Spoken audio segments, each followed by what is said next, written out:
Hey guys, what's up?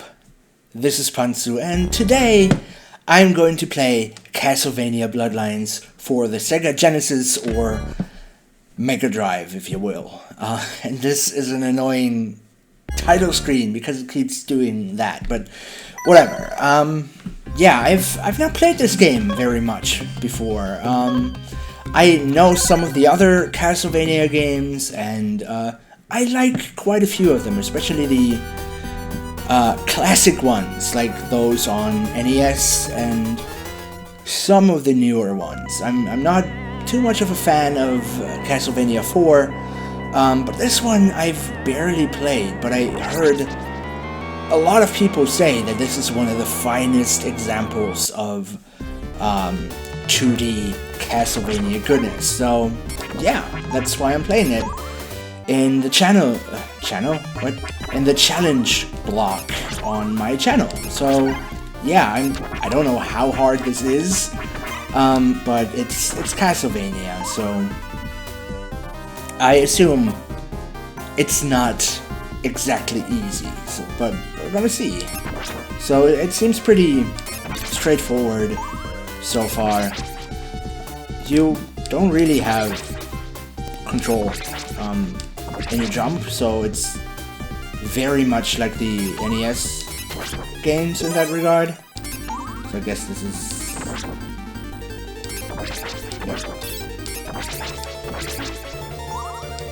pretty cool music.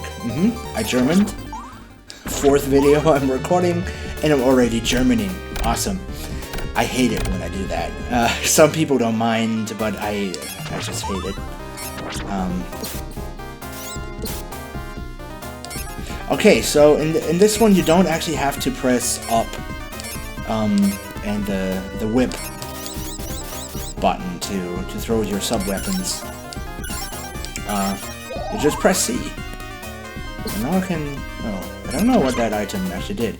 But this really looks a lot like the original Castlevania. Like, the level design is just the same, so... is this a remake? Is this a retelling? I didn't actually, like, inform myself too much. Wow, that music is awesome. I didn't inform myself too much as to what exactly this is, but I assumed it was actually a completely original one because... oh, you can jump on the stairs. Awesome. Because it has this other character, and I think this one, I didn't actually pay attention, but I think this one is none of those characters you've seen in any of the other Castlevania games, right? Oh, I can whip up! Oh, only while jumping. That's odd. Can I jump down? Yeah, I can whip down. Okay, I just got hit a bunch of times by trying that, but hey, it's for science. Oh, I quite like that one. Okay, that boss, I don't think shows up in... no, it's not a boss from the original Castlevania. Also, it's kind of odd, for people who know the series, not in general, but for people who know the series, it's kind of odd that your weapons don't take hearts anymore. Though as a kid, I would have found this way less confusing, because as a kid I found it really, really weird and confusing that hearts were not health, but actually weapon energy. Okay, moving on. Pretty okay so far. This...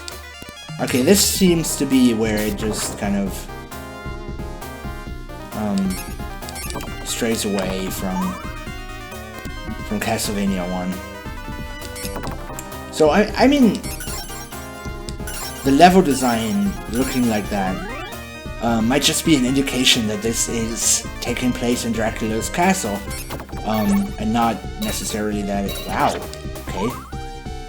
That looks cool. A bit overdone, I guess, a bit much, but hey. I've seen something in the opening demo, but that might only be possible to be done with the other characters, so... like, I saw something that... oh, When did I pick that up? Ah, okay. So I guess the whip upgrade is only temporary, or rather it's a temporary item, and if you use the actual C item too much, it downgrades your whip as well. Wow.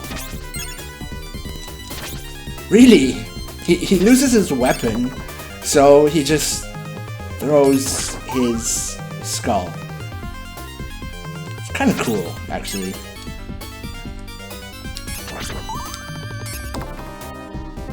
Actually quite fond of what I'm seeing so far. It feels good. It feels like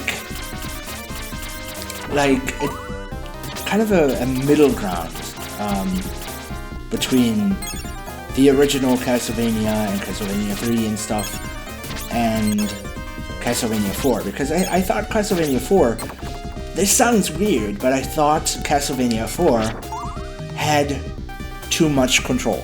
The controls were too good for a Castlevania game, and it kind of broke the balance of it for me. Kind of made it not feel like Castlevania anymore, and shit. And the level design just didn't really work with the free control, and it just was a bit too easy, really.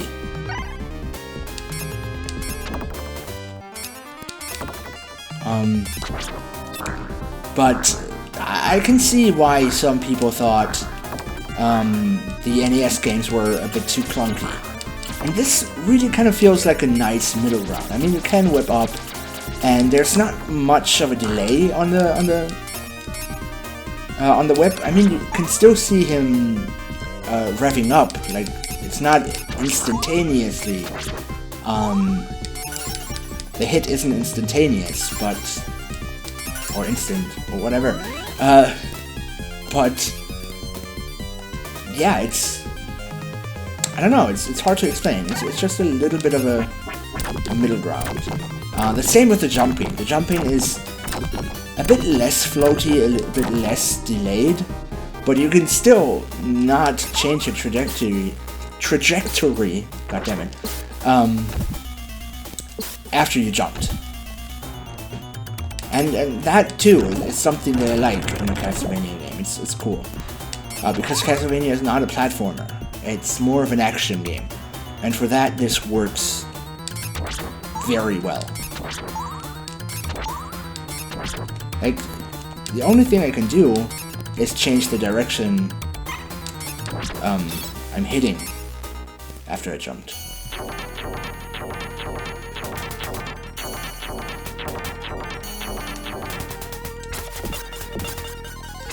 Okay, this boss design for a first boss actually did become a little bit of a cliche at some point. Even to the point where they had it in the Game Boy games, I think. Which I also barely played.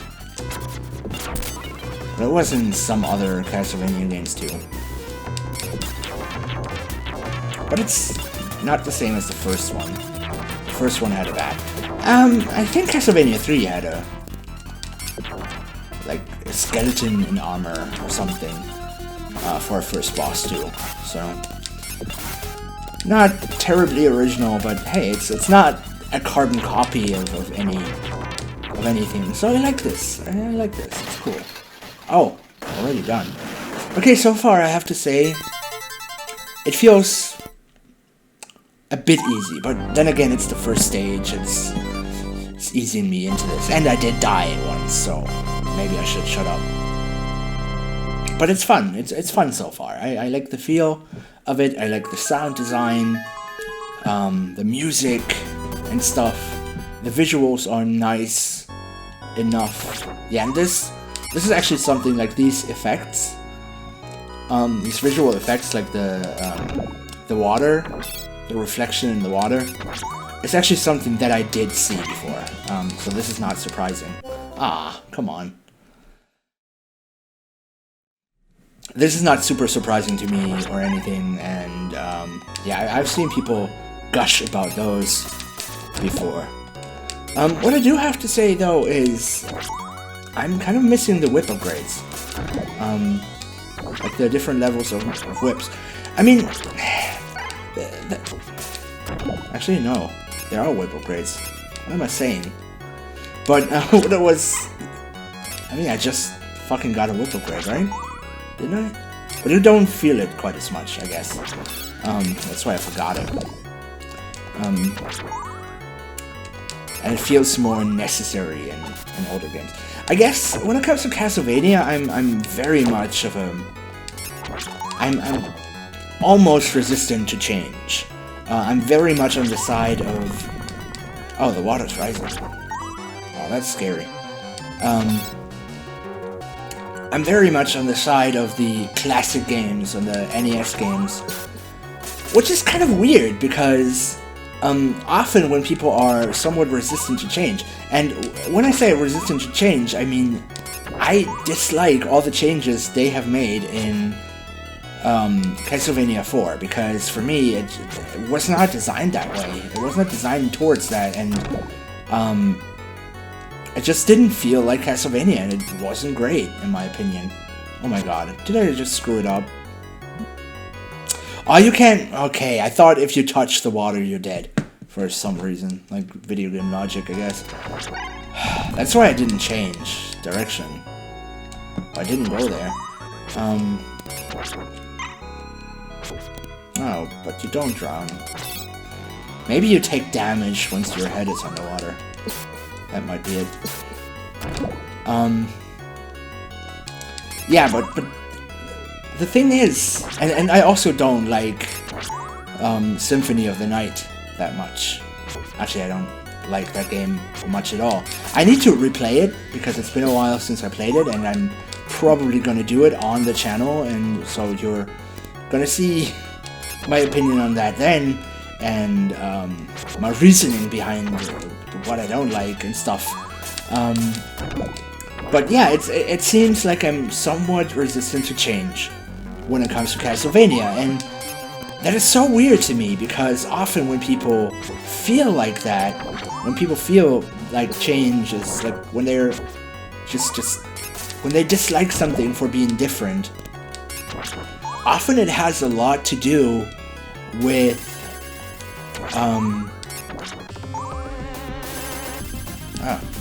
with nostalgia, and with them being used to that, like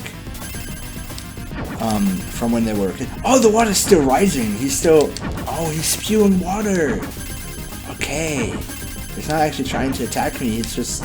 I just need to be fast. Ah, shit, I didn't notice that. Okay, I got it. Awesome. That's a cool design. Like, there's some clever designs in here. Shit. Ah, another boss that was not the boss. And another boss right away. Oh, goddammit, I'm not gonna... So much for the game is too easy, right? Aw, come on. But yeah, it's so weird to me, because I don't feel nostalgic towards Castlevania at all. I don't... Because when I was a kid, I didn't like Castlevania. The only Castlevania game that I played when I was little was the first Castlevania game on Game Boy, the Castlevania Adventure. And that game is notoriously bad. Like, even hardcore Castlevania fans, most of them really dislike that game, because it sucks. It's shit. And yeah, I hated it. I hated that game, and just like with Metro 2,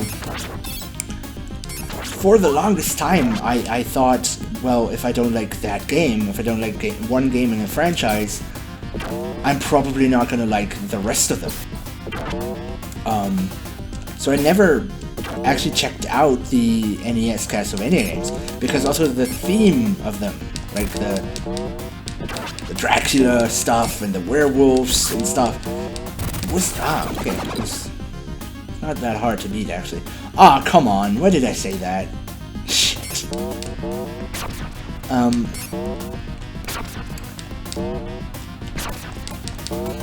Trying to focus.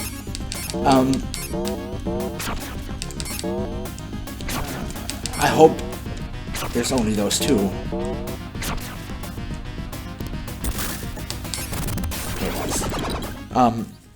Yeah, and I thought when I didn't like one game in a franchise, I thought I wouldn't like the rest of them. So, since I hated that Game Boy game, the Game Boy Castlevania game, I just never checked out the NES ones until many years later, when I actually had internet and stuff and heard people talk so much about Castlevania and how awesome it is and stuff. And only then did I actually end up playing the NES games, and that was when I was, I don't know, like 17? 16 at least, oh shit. 16 at least, so not exactly a nostalgic age.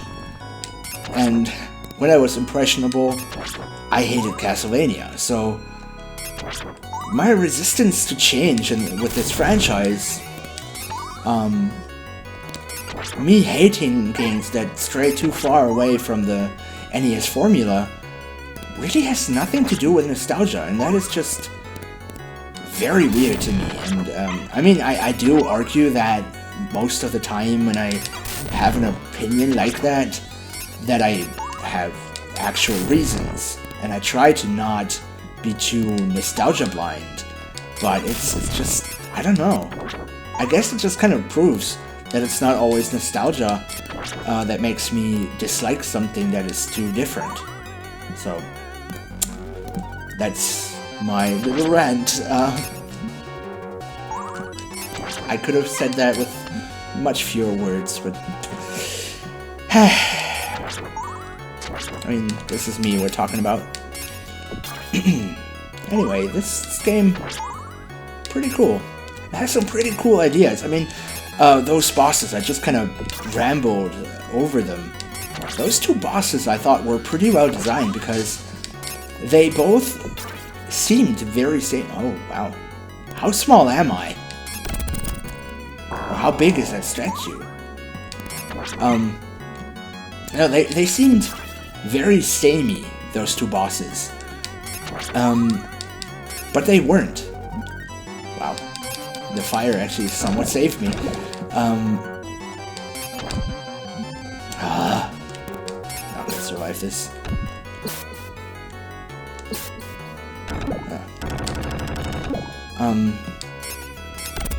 Oh, this is cool. Yeah, what I'm trying to say, they seemed very alike, but they really weren't, because in one of them, you had to get close to him to dodge his attacks. And in the second one, you had to have... I should have used the holy water. You had to have a certain distance. Oh my god, I'm game over. There's game over. There's continues. Only 2. Maybe I should start over. Maybe I should. But yeah, what I was trying to say...